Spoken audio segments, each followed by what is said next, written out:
Lazare et Thomas Joly pour présenter les deux derniers spectacles dont on va parler. Vous êtes là, Thomas il est là, Lazare il était en train de répéter quelque part dans la maison. Salut. Bonsoir. Donc Thomas qui sort à l'instant, il y a quelques minutes, des répétitions avec donc les élèves du groupe 42 sur le radeau de la Méduse, et Lazare qui répète puisqu'il organise la fête qu'il y aura demain soir sur le parvis s'il n'y a pas d'orage. On va parler de deux spectacles. Le spectacle écrit et mis en scène par Lazare qui s'appelle Sombre Rivière, que vous pouvez retrouver page 32 dans la brochure, et Le Radeau de la Méduse de Georg Kaiser, que met en scène Thomas Joly actuellement, qui va être créé au Festival d'Avignon cet été. On va commencer par toi, Lazare. Lazare et Thomas sont tous les deux artistes associés au TNS. Lazare est écrivain, metteur en scène, acteur, performeur, chanteur et j'en passe. Peut-être le spectacle s'appelle Sombre Rivière. Ton équipe est une équipe d'acteurs, de chanteurs, de performeurs. Qu'est-ce que ça va être, Sombre Rivière? Est-ce que tu le sais déjà? Est-ce que, comme le spectacle n'est pas encore écrit, c'est trop tôt pour en parler? Qu'est-ce que tu peux nous dire, en tout cas? Sur Sombre Rivière, je peux vous dire que c'est un spectacle d'abord qui est en devenir, qui est en train de se créer, qui se fabrique. C'était le désir de faire ce travail-là. C'était après les attentats qui ont eu lieu à Paris. Et c'est une réflexion autour de comment faire société ensemble. Ça, c'est certain que ça va questionner à cet endroit-là. Après, j'ai besoin de passer par du chant, pour pouvoir justement faire passer quelque chose d'une violence du monde autrement, en la transfigurant, en la transcendant, en la remettant en question sur le plateau. Dans Sombre Rivière, il y a aussi toute l'idée d'un parcours, d'un travail que j'ai pu faire avec une équipe de comédiens et de chanteurs depuis 10 ans qui traversent la crise des banlieues, la guerre d'Algérie, beaucoup de questions qu'on a posées. Retrouver cette équipe et avoir une espèce de liberté et de beauté d'être là avec vous et de pouvoir traverser. C'est ce que je vais chercher à faire, traverser et passer avec vous dans l'autre côté. Donc il y aura beaucoup de musique. Essayer d'éviter tout ce qui va être une entrave et une séparation. Chercher quelque chose qui sera poreux et qui pourra nous mettre en rapport et en question sur nos différences, sur le fait que l'autre n'est pas, en fait. On commence par dire l'autre, mais il y a toi, il y a moi, il y a Thomas, il y a l'autre, c'est rien en réalité. L'autre, c'est à chaque fois plutôt quelqu'un. Quelqu'un qui est une personne qu'on a envie de rencontrer et de connaître son visage. Et aussi d'apprendre aussi à comment converser. Converser, c'est-à-dire verser quelque chose qui dans un ailleurs, l'amener ailleurs, redonner de la force à la parole et du poids aux mots, et ne pas laisser la violence mettre tout en dessous, sous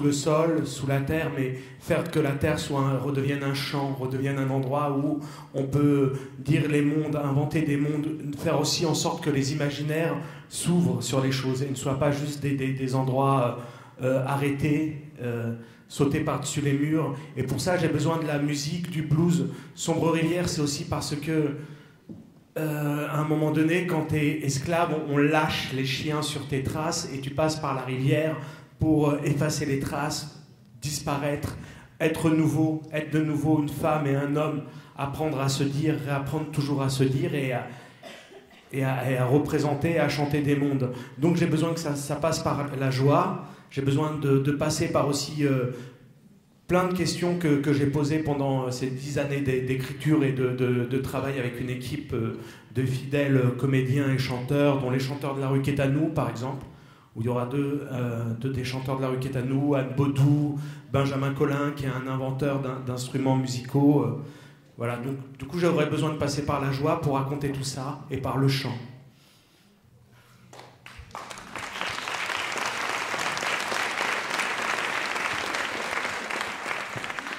Juste une chose supplémentaire, quand on voit tes spectacles, c'est des spectacles qui respirent une vitalité assez incroyable, qui passe par la force de la poésie, de ta poésie, de ton écriture. Il y a le chant, mais il y a aussi la fable.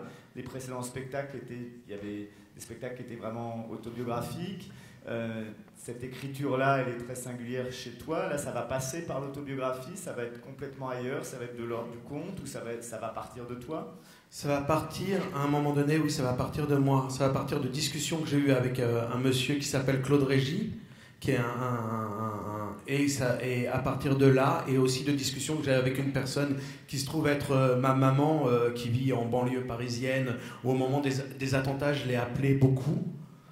Pour savoir ce qu'elle pensait, et on vient pas du tout du même... Ouais, c'est ma mère, mais on vient pas tout à fait du même endroit. Moi, je suis né à Fontenay-aux-Roses, elle est née en Algérie, elle a connu la guerre d'Algérie, moi je l'ai pas connue, elle sait pas parler français, moi j'écris des poèmes en français, et du coup il y a cette confrontation entre elle et moi, et à travers des chants, à travers de l'amour, et de l'autre côté, une espèce d'homme magnifique qui est comme pour moi Virgile, quand Dante traverse l'enfer, qui est un poète à sa manière qui s'appelle Claude Régis, qui est quelqu'un d'entier dans son travail et qui est quelqu'un que j'aime beaucoup, tout simplement.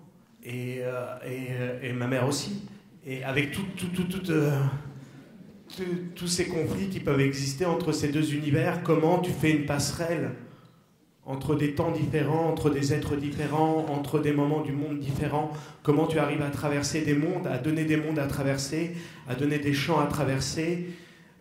C'est cette traversée-là qui m'intéresse dans Sombre rivière, entre une femme analphabète qui vit dans une banlieue à Bagneux et un très grand poète, metteur en scène. Qu'est-ce qu'il y a au milieu entre ces deux mondes, entre le fossé qui ne cesse de se creuser et ces fabrications aussi qu'on se fait quand on est un être humain, comment on se fabrique un visage, comment on se représente, comment on est présent au monde avec une parole. Donc cette question-là, elle sera là, et avec un chant à donner et à faire traverser, avec un chant du monde. Voilà, dans ce qui ne va pas et dans ce qui est aussi merveilleux quand tu regardes dans les yeux des gens, ce qui peut être aussi merveilleux dans un geste. Merci Lazare.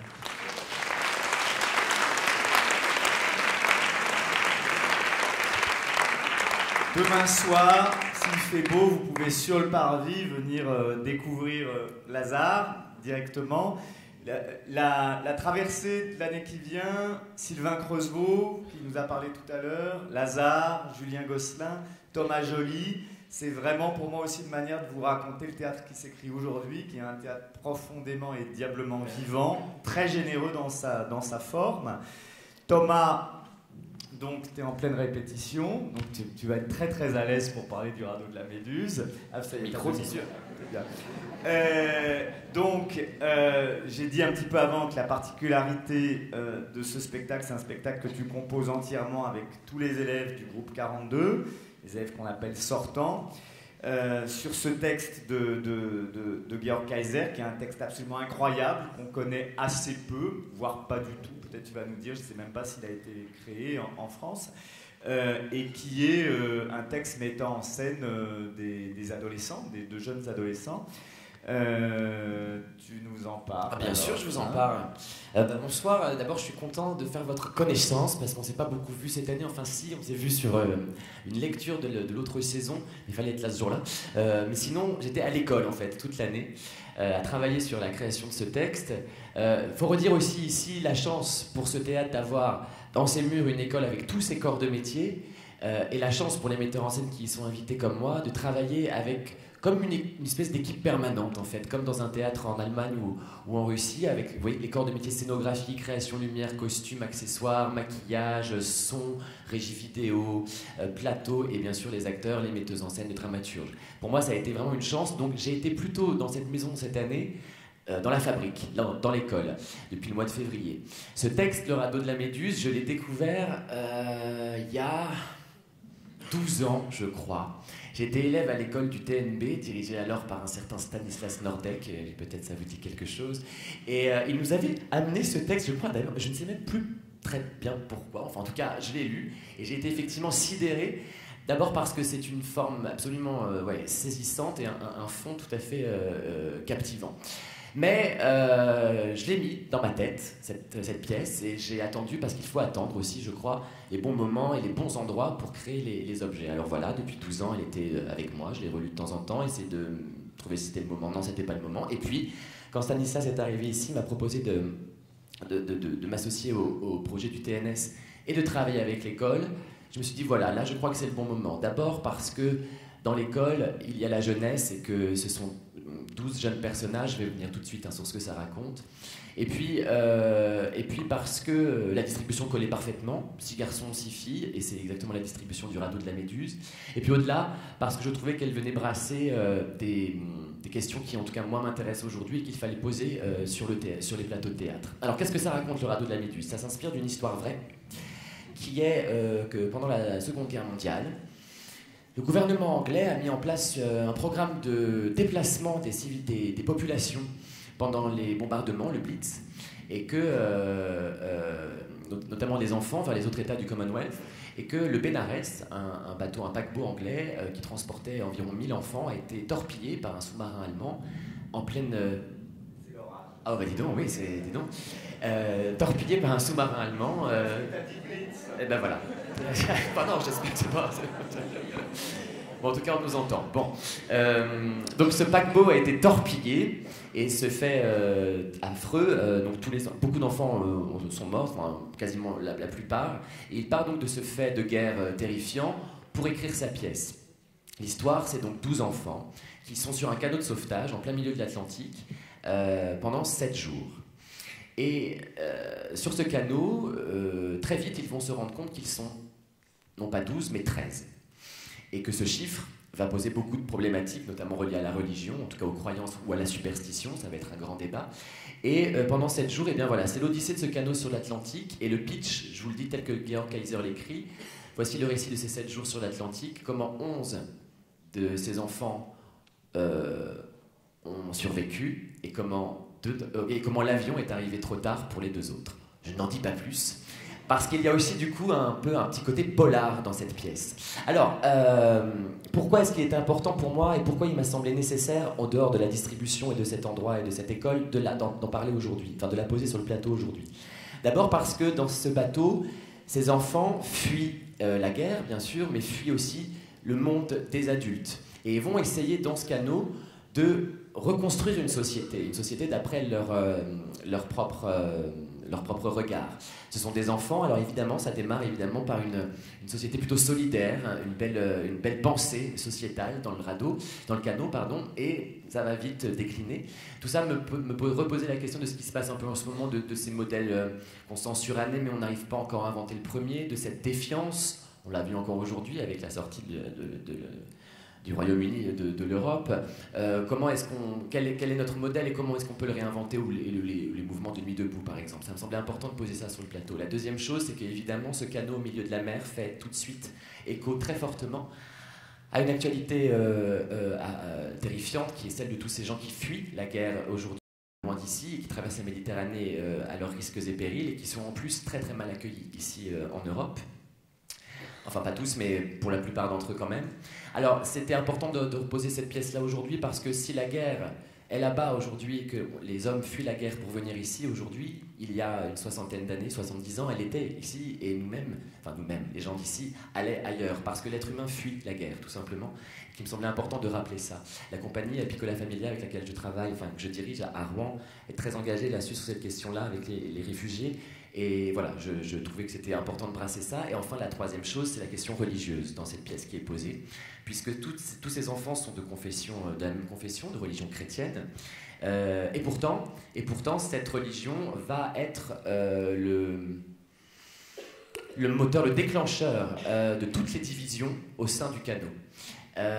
Et deux façons d'interpréter les textes religieux, ce sont encore que des enfants, mais de ce qu'on en dit les adultes, vont les faire s'opposer et amener jusqu'à la barbarie. Ce que pose Georg Kaiser n'est pas du tout une critique de la religion, mais bien ce qu'on en fait, et qui me semblait aussi important de reposer dans ces temps de vivre ensemble les questions de cette question-là du texte religieux, qui est, tous les textes religieux sont amour, mais aussi peuvent générer la barbarie, et en tout cas au nom du texte religieux peuvent générer de manière assez effarante la barbarie. Voilà pourquoi il me semblait que c'était important de poser cet objet sur le plateau. Effectivement, Georg Kaiser est un auteur qui n'est pas assez joué.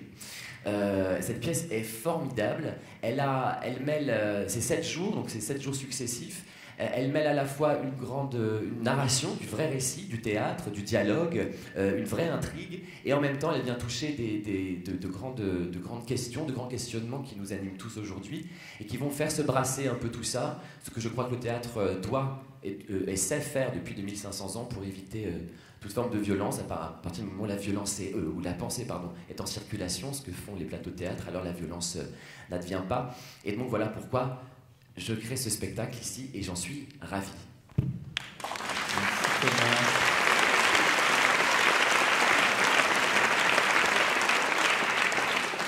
Alors, juste pour le clin d'œil, on parlait tout à l'heure du spectacle que Julien Gosselin est en train de créer à Avignon, les 12 heures de Roberto Bogliano, mais il a un petit bras par rapport à ce que vous avez fait avec les Shakespeare, parce que Thomas avait fait ce spectacle qui durait 18 heures. 18 heures, hein, oui. Dans lequel on ne s'ennuyait pas une seconde, qui était Henri VI.